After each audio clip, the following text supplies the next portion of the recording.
página 73 do terceiro livro do curso de História da Igreja. Vamos ao item 20 do nosso material didático, Martírio de Marino. Bom, o período que nós estamos vivendo é o período do fim do governo de Valeriano. Alguns até colocam esse martírio já depois da morte de Valeriano, né?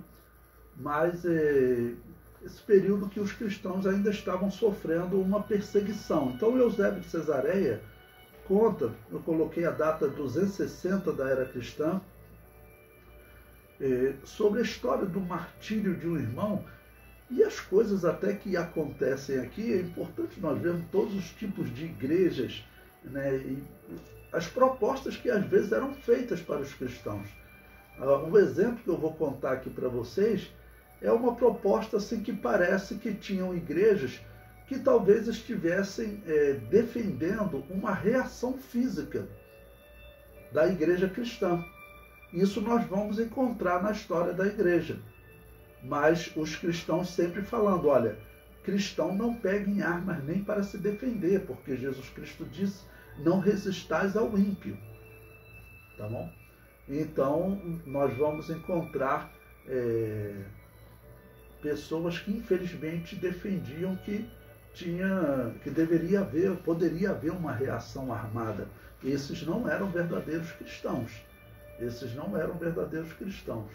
Porque cristão não mata. Bom, então o texto de Eusébio de Cesareia nos diz o seguinte, de como em Cesareia morreu Marte Marino. Cesareia, lembre-se, essa cidade ela tem uma certa história, maldita entre aspas, né? Mas quem fundou essa cidade foi Herodes, aquele que tentou matar Jesus, né, quando criança, quando nasceu, né? Herodes, ele fundou essa cidade, uma cidade marítima, na região da antiga Judéia. Nesse período, Judéia se chamava, na verdade, Palestina. A cidade de Jerusalém, nós já encontramos até texto se dirigindo à cidade de Jerusalém nesse período. Os judeus já não eram mais proibidos de estarem lá. Então ela voltou a se chamar Jerusalém, mas a Judéia continuava sendo chamada de Palestina. É o problema que está acontecendo até os dias atuais. Bom, então, em Cesareia da Palestina, foi decapitado por ter dado testemunho de Cristo um tal Marino, que pertencia aos altos cargos do exército e se distinguia por sua linhagem e suas riquezas. Ou seja, uma pessoa que ele era uma autoridade, tá bom? E também de alguma família nobre que tinha recursos, tá bom? E essa pessoa, ela se converteu a Jesus e deu testemunho da sua conversão. Tá bom? E aí ele prossegue dizendo, a causa foi a seguinte, entre os romanos há uma insígnia de honra, a vide. Bom, aí ele traz até um comentário aí embaixo, né? No rodapé de vocês, era o bastão de manto do centurião, chamado vites, por metonímia, com linguagem figurada, né? O próprio grau de centurião recebeu esse nome, ou seja, ele seria como um centurião, ele era uma autoridade, ok? Prossegue, e dizem que aqueles que a alcançam convertem-se em centuriões. Havendo uma vaga liberada, o escalão designava Marino para esta promoção. Já estava a ponto de receber a honra, quando se apresentou outro ante o tribunal, afirmando que, segundo as antigas leis, Marino não podia tomar parte, nas dignidades romanas, já que era cristão e não sacrificava aos imperadores, e que o cargo correspondia a ele. Ou seja, ele, para ser centurião, olha, ele vai ter que sacrificar aos deuses, porque o cargo exige isso, e ele não sacrifica porque ele é cristão. Apareceu um acusador, né? Apareceu um acusador, certamente a pessoa que queria, né, aquele cargo, né? O texto prossegue. Ante isto, o juiz, que era Aqueu, sentiu-se turbado e começou a perguntar a Marino o que pensava. Mas quando viu que este insistia em confessar que era cristão, concedeu-lhe o prazo de 3 horas para que refletisse. Ou seja, uma pessoa que tinha oportunidade de receber agora um cargo de honra, né? Então, olha, eu vou te dar 3 horas para você refletir. Você não vai morrer agora, não. Vou te dar 3 horas para você refletir. Se você decide negar o cristianismo. O comentário prossegue. Achando-se fora do tribunal, acercou-se dele Teotecno, bispo do lugar, ou seja, um bispo daquela região, né? Tá bom? E afastou-o para conversar, ou seja, um bispo, presta atenção, é um bispo que convida ele para pensar, para poder conversar. Então, olha a situação.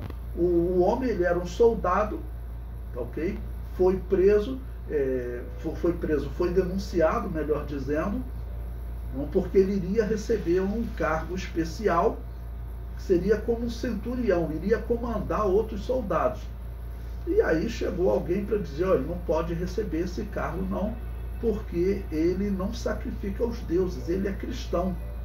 Então, o juiz deu então 3 horas para esse candidato a centurião pensar.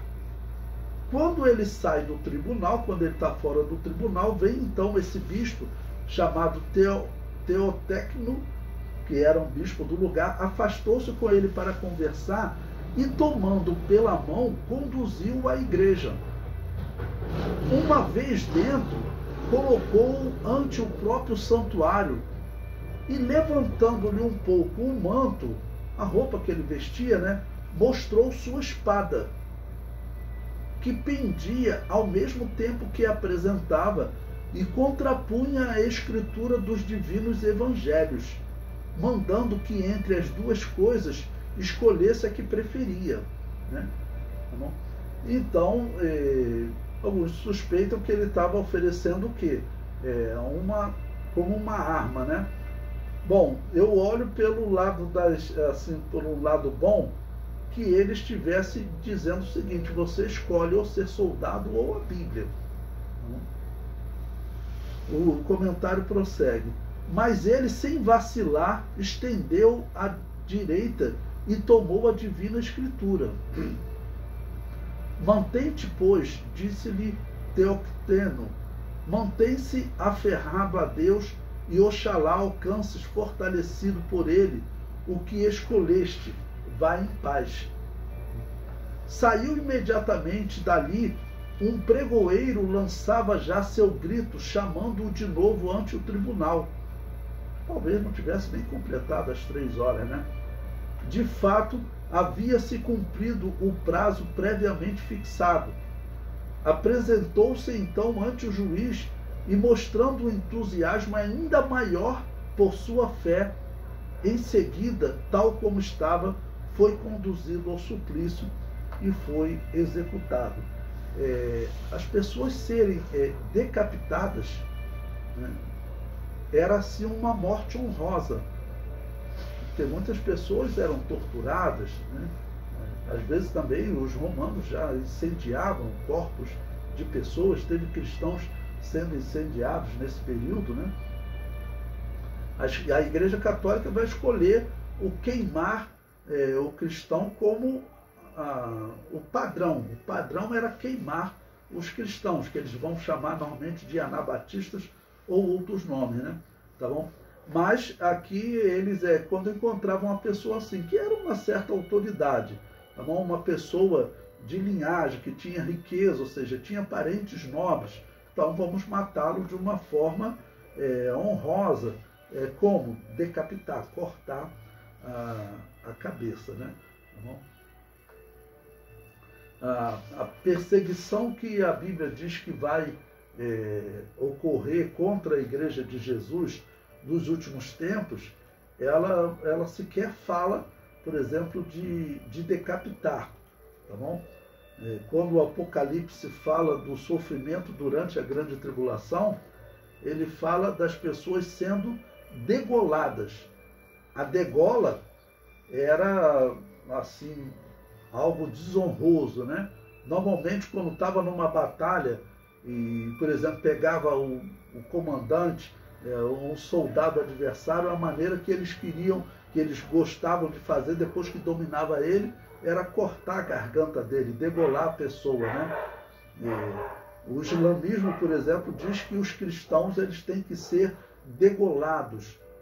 Por isso que muitos interpretam que o período que nós estamos vivendo, alguns acham que já é o princípio de dores, porque já tem cristãos sendo degolados no mundo.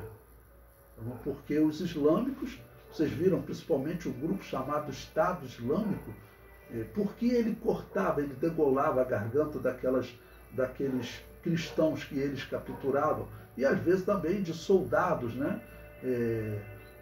Mas quando eles capturavam cristãos, eles cortavam a garganta. Por quê? Porque o Alcorão, ele diz que os traidores da fé, né, que somos nós cristãos, que os traidores da fé